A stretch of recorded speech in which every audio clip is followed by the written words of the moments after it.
नमस्कार साथियों, कैसे हैं आप सभी। आशा करता हूं सभी अच्छे होंगे। आज का वीडियो लेक्चर आपको पता चल रहा होगा, टॉप 10 बायोलॉजी के जो क्वेश्चन का सीरीज चल रही है उसका ये पार्ट 4 है। इसके अंतर्गत हम लोग बहुत ही मोस्ट इंपॉर्टेंट 10 क्वेश्चंस के बारे में पढ़ने वाले हैं। इससे पहले की जो वीडियो थी मैंने आपको उसमें बताया था, क्या बताया था कि जो लोग इन टॉप 10 में से क्वेश्चंस के जो क्वेश्चन हमने पूछे थे अगर उनके सही जवाब देगा तो उसके नाम हम जो है अगले वीडियो में शामिल करेंगे। तो चलो अब बारी है उन लोगों के नाम शामिल करने की जिन लोगों ने सही जवाब दिया है। पहले नंबर पर जो है ये सोनी सिंह हैं, इसके बाद में संदीप पाल हैं और इसके बाद में शालिनी पाल हैं, डॉली सक्सेना हैं और हर्षिता गुप्ता हैं। इन लोगों ने सही जवाब दिए हैं तो इनके लिए कांग्रेट्स एंड क्लैपिंग। ठीक है, अब हम लोग ये वीडियो शुरू करेंगे, लेकिन इससे पहले मैं एक बात कह दे रहा हूं कि ये वीडियो सीरीज जो है आप लोगों की मांग पर आधारित, अर्थात आप लोगों ने मांग करी जिस वजह से मैं वीडियो ला रहा हूं। तो मैं इतनी बात ही कह रहा हूं कि आप इस वीडियो को शुरू से लेकर के अंत तक देखिए, क्योंकि इससे आपको ही फायदा होगा। कोई भी वीडियो अगर आप देखते हैं, अगर बीच में स्किप कर करके देख लेंगे तो ऐसी स्थिति में क्या होगा, आपका नॉलेज जो है अधूरा रहेगा। और आपकी परीक्षा में अगर मान लीजिए 20 क्वेश्चन आपके आ रहे हैं तो आपके अगर इस वीडियो लेक्चर को ठीक से नहीं देखा, अगर इससे कोई एक क्वेश्चन अगर फंस गया तो आप कैसे कर पाएंगे। तो इसलिए वीडियो को शुरू से लास्ट तक देखिए, क्योंकि यहां पर फायदा आपको ही मिलने वाला। तो चलिए वीडियो लेक्चर को हम लोग शुरू करते हैं। इससे पहले बारी है उन क्वेश्चन के जवाब देने की जो हमने क्वेश्चन पूछे थे। क्वेश्चन नंबर 7 से लेकर के हमने 12 तक के लिए कहा था कि इनके जवाब आपको क्वेश्चन आंसर जो आपके जवाब है कमेंट बॉक्स में देना। तो चलो उनके बारे में बता देते हैं। 7वां नंबर क्वेश्चन था, इंसुलिन के कम स्रावित होने पर कौन सा बीमारी हो जाती है। इंसुलिन आपको पता है ना, इंसुलिन जो है आपका यकृत में जो रहता है, यकृत में जो जमा होता है और इससे जो है कौन सी बीमारी होती है, मधुमेह। कौन सी बीमारी होती है, मधुमेह जो है ये बीमारी होती है। मधुमेह कह लो या इससे क्या कहते हैं बताओ भाई, मधुमेह के अलावा डायबिटीज भी इसको कहते हैं। ठीक है, इसके बारे में हमने बहुत ढंग से पढ़ाया है लेक्चर में, आप वहां जाकर के देखिए, वो लेक्चर आपके लिए बहुत इंपॉर्टेंट है। इस बात को विशेष ढंग से ध्यान रखना। ठीक है, अगला क्वेश्चन देखते हैं। अगला क्वेश्चन जो है आपका 8वां नंबर क्वेश्चन, इंसुलिन का काम क्या होता है ना। इंसुलिन का काम क्या होता है बताओ भाई। तो ये देखिए यकृत में जो है क्या करता है, ग्लूकोज जो होता है आपका ना, ग्लूकोज शर्करा जो होती है ना, तो इसके ग्लाइकोजन में परिवर्तन की प्रक्रिया पर जो है हमेशा ये नियंत्रण करता है। यानी कि कितनी शर्करा का जो है ग्लाइकोजन में कन्वर्ट होगा, ये जो है उस पर नियंत्रण जो है करता है। ठीक, तो ये चीज हो गई।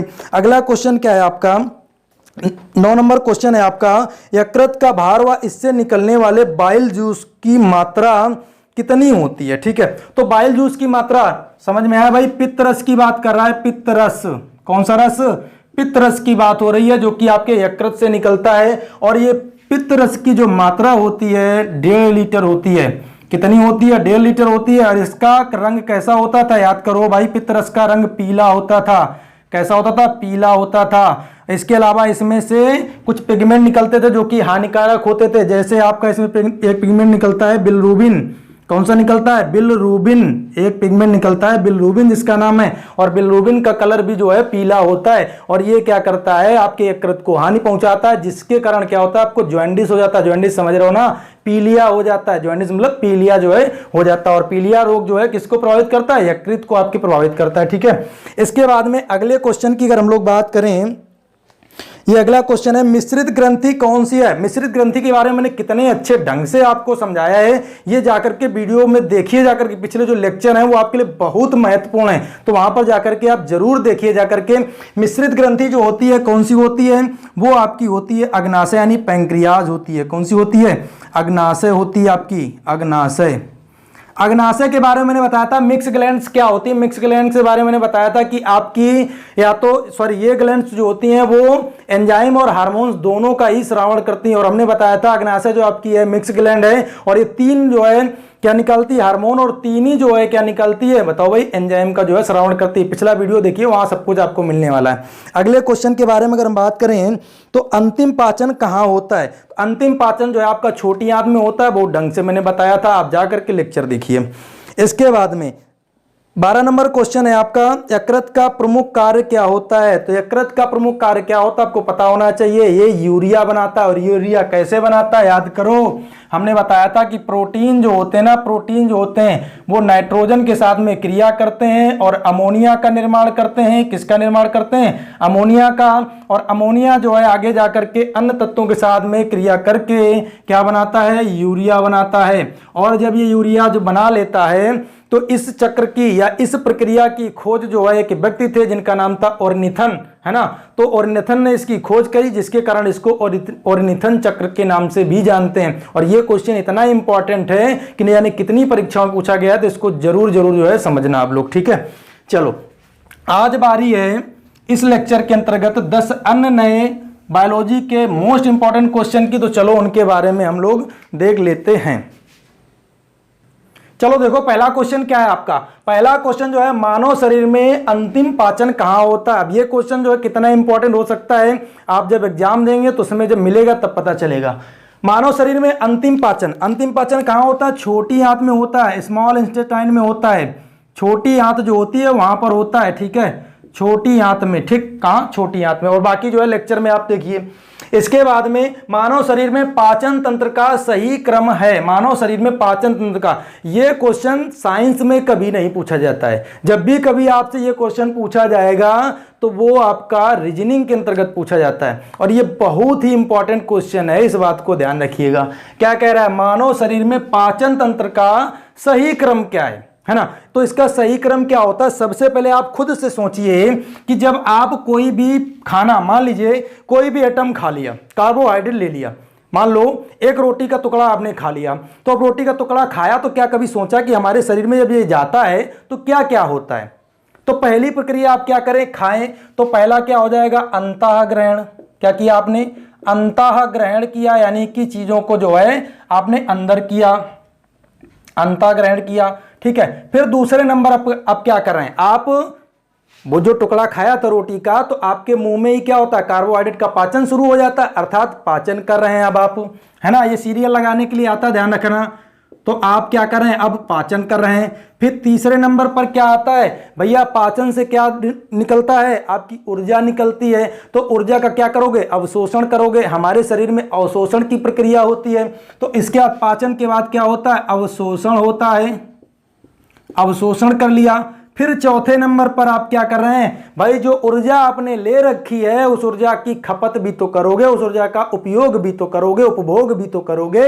अर्थात इसको साइंस की भाषा में स्वांगीकरण कहते हैं। क्या कहते हैं? स्वांगीकरण। तो अब आप क्या करेंगे? स्वांगीकरण करेंगे भाई, स्वांगीकरण, अर्थात ऊर्जा को खर्च करेंगे, खपत करेंगे। याद करो, सेल में जो है आगे जब हम पढ़ेंगे तो हम आपको बताएंगे कि कितनी जो है ऊर्जा वहां पर निकलती है, ठीक है।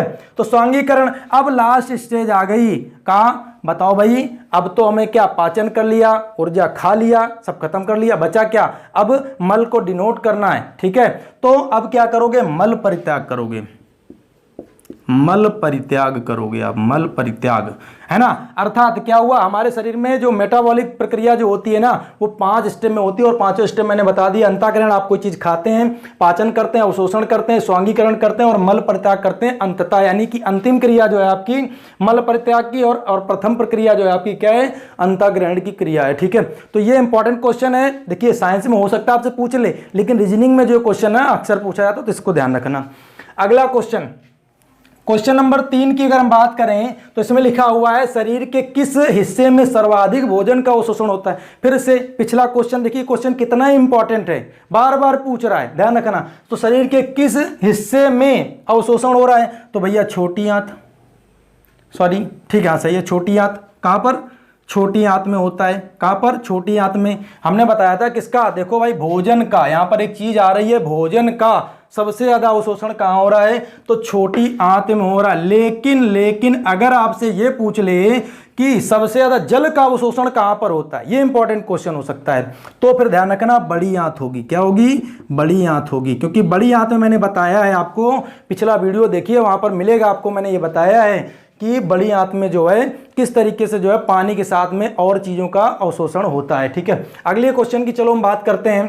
क्वेश्चन नंबर 4 है कि मानव शरीर में ऑक्सीकरण की प्रक्रिया के तहत कितनी ऊर्जा उत्पन्न होती है। ये क्वेश्चन देखिए आ गया, मैंने कहा था कितनी ऊर्जा जो है ऑक्सीकरण की प्रक्रिया जब होती है तो कितनी ऊर्जा जो है उत्पन्न होती है। मैंने बताया था श्वसन के कितने प्रकार होते हैं, 2 प्रकार, एक तो ऑक्सीकरण और दूसरा अनाक्सी। ऑक्सीकरण में भी ऊर्जा उत्पन्न होती है और अनाक्सी में भी ऊर्जा उत्पन्न होती है। ऑक्सीकरण जो है कौन करता है, मैंने ये बताया, अनाक्सी कौन करता है ये भी मैंने बताया था, और किसमें कितनी ऊर्जा उत्पन्न होती है, कौन सी प्रक्रिया किसमें होती है, कौन से जीव जो है ऑक्सीकरण की प्रक्रिया करते हैं, कौन से जीव अनाक्सीकरण की प्रक्रिया करते हैं। मैंने सारी बातें आप लोगों को बताई है, लेकिन आप का काम क्या है कि वीडियो देखिए जा करके, आप नहीं देखेंगे तो कैसे बनेगा भाई। और ये जो है सीरीज जो चल रही ना बहुत बहुत इंपॉर्टेंट है, आप इस बात को विशेष ढंग से याद रखिएगा बेटा।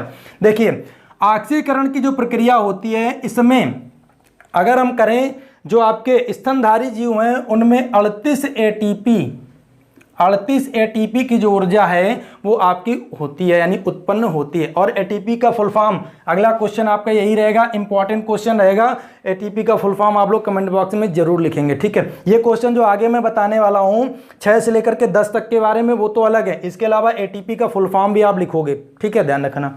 चलो अगला 5वां नंबर क्वेश्चन है एपिग्लॉटिस का कार्य क्या है। ये इंपॉर्टेंट क्वेश्चन है और ये परीक्षा में बहुत बार पूछा गया है, समझ रहे हो ना। एपिग्लॉटिस का काम क्या है, एपिग्लॉटिस जो है आपका कहाँ होता है याद करो भाई। चलो मैं इधर बता देता हूँ आपको।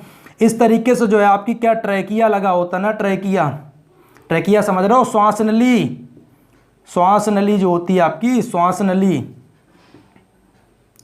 नली लगी होती है आपकी, और उसी के ऊपर जो है एक मेम्ब्रेन लगी होती है, एक झिल्ली लगी होती है इस जगह पर, यहाँ पर इस तरीके से। और ये झिल्ली क्या करती है, आपके जो आपकी आर नाल होती है उसमें श्वास न जाए, यानी गैस हवा न चली जाए, और इसके अलावा जो आपकी जो ट्रैकिया होती है उसमें कहीं खाना न चला जाए, वो वही काम करती है। कौन, एपिग्लॉटिस। ये एक मेम्ब्रेन होती है। ठीक है, एपिग्लॉटिस जो होती है एक मेम्ब्रेन होती है, यानी कि एक झिल्ली होती है जो कि आपकी यहाँ पर ट्रैकिया के ऊपर जो है लगी होती है। ठीक है, अब ध्यान रखना हमने 5 क्वेश्चन आपको बता दिए हैं। ठीक है, अब इस सीरीज के 5 क्वेश्चन जो है आपके 6 से लेकर के 10 तक जो है आप इनके जवाब जो है आप कमेंट सेक्शन में ज़रूर देंगे।